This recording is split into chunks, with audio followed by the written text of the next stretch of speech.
Olha só, pessoal, o Eduardo Bolsonaro, deputado, declarou hoje que o Brasil vive a queda do regime. Vamos então conversar com o André Anelli, que vai trazer as informações para a gente agora. Nessa declaração, ele associa decisões do Supremo Tribunal Federal a um suposto desespero das autoridades brasileiras, principalmente Flávio Dino e Alexandre de Moraes. Conta tudo para a gente, André Anelli, bem-vindo. Isso mesmo, Evandro. Muito boa tarde a você e a todos aqui no 3 em 1 da Jovem Pan. O deputado federal Eduardo Bolsonaro citou reportagem do jornal O Globo, que, segundo ele, indicava que o ministro Flávio Dino, do STF, teria cogitado o confisco de bens norte-americanos no país em resposta às sanções aplicadas pelos Estados Unidos contra o ministro Alexandre de Moraes, com base na Lei Magnitsky. Na avaliação de Eduardo Bolsonaro, essa movimentação é que seria uma comprovação de que o Brasil estaria vivendo uma queda de regime por conta do que ele considera como desespero das autoridades. O deputado afirmou ainda que, no dia seguinte, o ministro Alexandre de Moraes negou essa possibilidade em entrevista à agência de notícias Reuters e afirmou confiar na via diplomática. Em um vídeo publicado, então, agora há pouco, horas antes, Eduardo Bolsonaro afirmou que essa situação dos dois ministros lá do STF é delicada, principalmente junto aos bancos. Moraes e Dino estão tendo um tempo muito ruim com os bancos, sabem que não vão ganhar essa parada, pois não existe cenário de vitória para o STF. E, diante disso tudo, do que para dizer o seguinte: pastor Silas Malafaia, tamo junto. O senhor está sofrendo os últimos atos desse regime. É aquela situação do desespero, onde eles já não sabem nem mais o que fazer. Tem até gente achando que o Trump vai mudar de ideia, ou pensando que é igual ao Brasil, que é depender do escritório de advocacia que você contrate, eles podem reverter as coisas. E nos Estados Unidos a banda toca diferente. Então siga firme e forte. Tamo junto, pastor. E aí, contextualizando essa segunda parte das declarações de Eduardo Bolsonaro, são uma repercussão do que disse o pastor Silas Malafaia em áudios obtidos pela Polícia Federal após a apreensão de um dos celulares do religioso. No áudio, que a gente vai ouvir um trecho agora, Silas critica duramente Eduardo Bolsonaro ao pai dele, Jair Bolsonaro, por conta do lobby nos Estados Unidos para que fossem impostas sanções ao Brasil em troca de benefícios ao ex-presidente. Malafaia classificou a atitude de Eduardo Bolsonaro como algo positivo ao presidente Lula e isso o levou então a duras críticas ao deputado federal Eduardo Bolsonaro. Eu não sou a favor da taxação não, mas tem que sentar para conversar sobre a anistia. Tudo a carta do Trump é para você. A faca e o queijo está na tua mão. E nós não podemos perder isso. E vem teu filho babaca falar dando discurso nacionalista, que eu sei que você não é a favor disso. Eu não quero ver tirar de Lula. A questão não é econômica, a questão é liberdade e justiça contra essas pessoas presas, essa injustiça contra mim, esse golpe que não existiu. Esse é teu discurso, presidente. E aí agora a gente encerra essa participação, né, Evandro, destacando duas postagens de Eduardo Bolsonaro que a Polícia Federal acabou revelando no âmbito dessas investigações que tiveram também como alvo, como a gente explicou agora há pouco, o pastor Silas Malafaia. No primeiro destaque que a gente mostra, Eduardo Bolsonaro faz duras críticas ao governador de São Paulo, Tarcísio Gomes de Freitas. Eu não vou ler literalmente aqui essas críticas ao governador de São Paulo, porque existem alguns vocabulários ali, alguns termos impublicáveis, então quem está assistindo a gente pela TV consegue ver que são críticas diretas a Tarcísio Gomes de Freitas, e quem nos ouve pelo rádio, eu digo que são críticas justamente ao fato de, na avaliação de Eduardo Bolsonaro, Tarcísio não tem sido fiel ao ex-presidente da República. E agora a gente mostra um segundo destaque.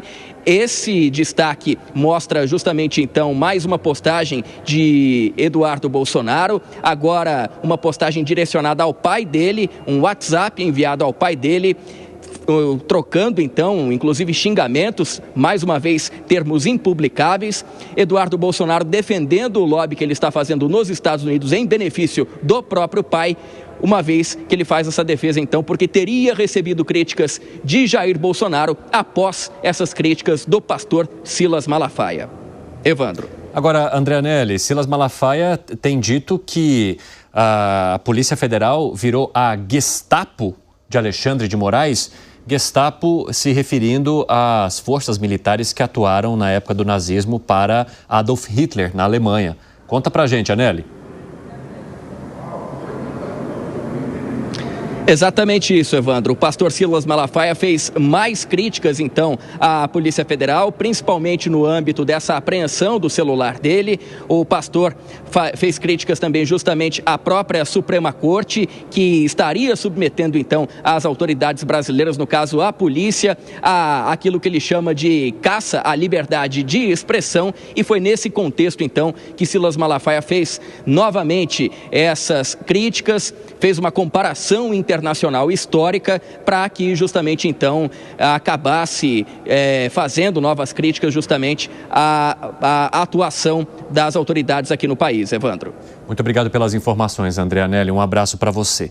Ô, Bruno Musa, ali no diálogo entre Silas Malafaia e Jair Bolsonaro, a gente quase não conseguiu ouvir a frase toda porque tinha mais palavrão do que frase. E isso mostrou, digamos assim, uma fúria muito grande de Silas Malafaia com a atuação de Eduardo Bolsonaro buscando a sanção econômica contra o Brasil lá nos Estados Unidos. Numa outra mensagem também pouco amigável entre pai e filho, teve ali um VTNC, seu ingrato do caralho. Como é que você avalia toda essa situação, hein, Bruno Musa? Que agora vem à tona por divulgações dessas investigações da Polícia Federal após o indiciamento, mais um, de Jair Bolsonaro e de Eduardo Bolsonaro. Bom, vamos lá. Boa tarde novamente. O discurso entre pai e filho, eu gosto muito da linha do que o Tarcísio comentou, que é um discurso privado de pai e filho, então fica entre eles. Se eles se tratam dessa maneira, eu não trato assim, obviamente, o meu pai, meus filhos, mas, enfim, é algo deles. Agora, o ambiente como um todo mostra um claro... tá todo mundo muito irritado com tudo isso que está acontecendo. A flor da pele, realmente. Porque ontem eu tive a oportunidade de, depois do 3 em 1, participar do Pingo nos Is, e o Koba, como advogado, eu estava explicando bem esse ponto. O que nós vemos no Brasil hoje... Veja, e eu sei que aqui tem algumas discordâncias a respeito disso e eu venho batendo na tecla. Na minha opinião, uma ditadura clássica lá atrás não necessariamente se repete agora, mas há formas em que a gente percebe que todos os pilares da democracia no Brasil deixaram de existir. Eu, que sou um economista, atuo no mercado financeiro por conta de minhas redes sociais, onde eu debato ideias.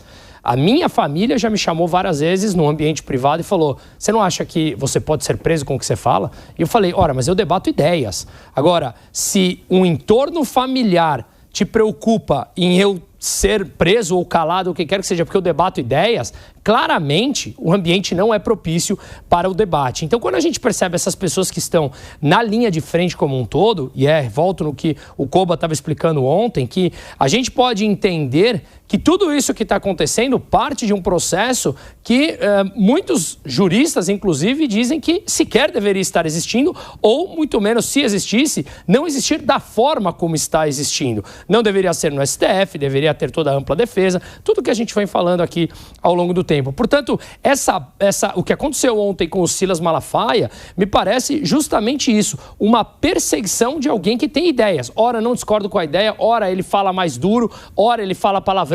Nada disso, até onde eu sei, é crime.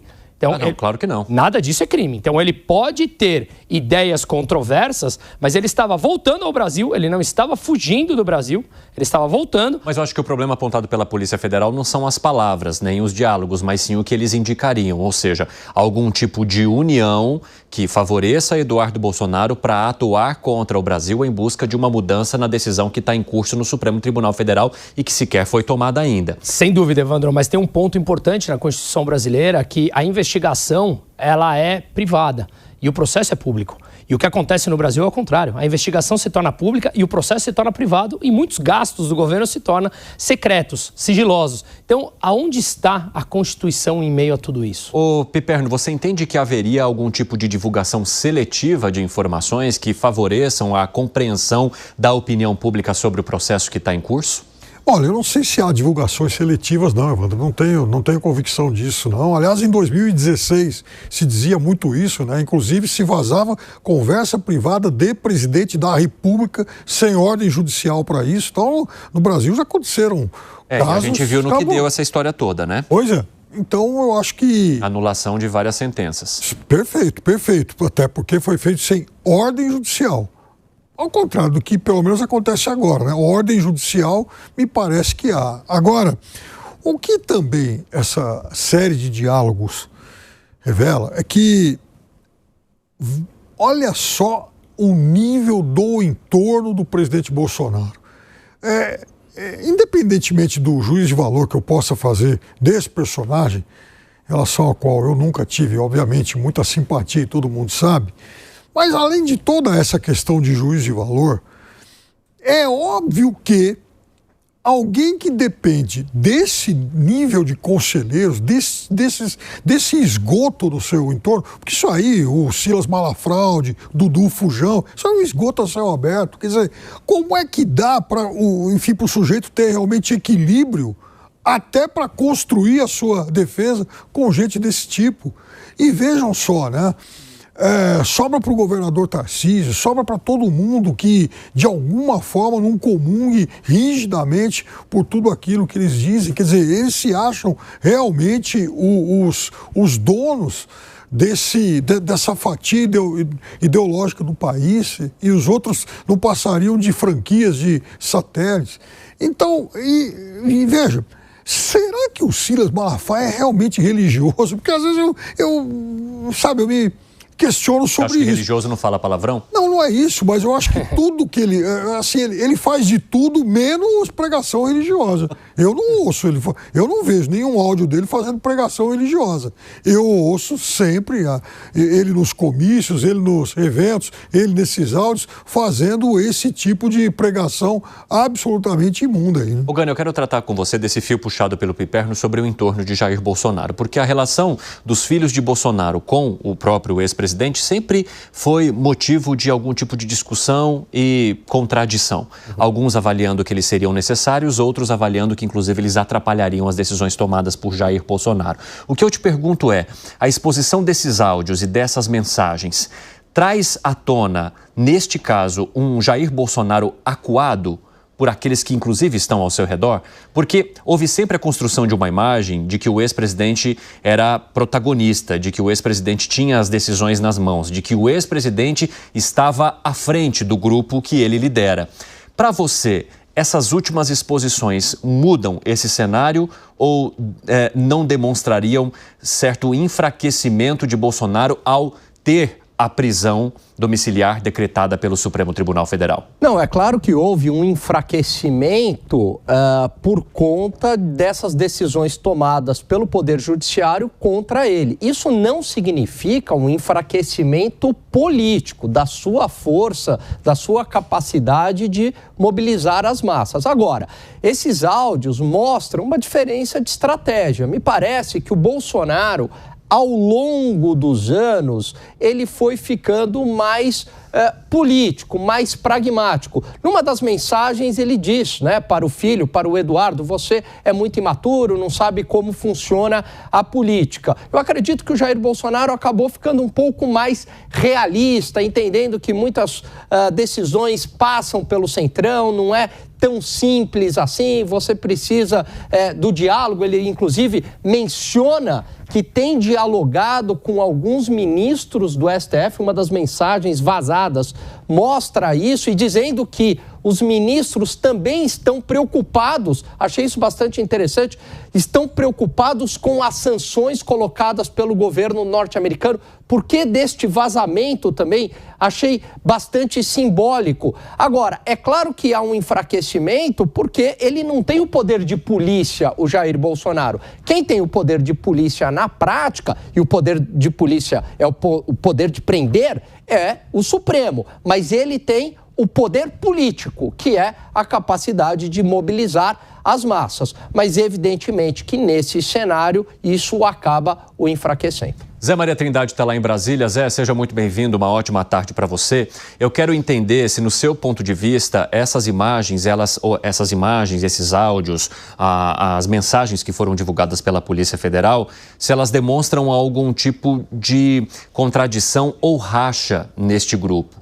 Porque nas últimas mensagens que foram mostradas aqui, né, pelo nosso repórter André Anelli, de Eduardo Bolsonaro para Jair Bolsonaro, a gente tem a impressão de que há uma insatisfação sobre o reconhecimento do trabalho que Eduardo Bolsonaro está fazendo lá nos Estados Unidos pelo próprio pai.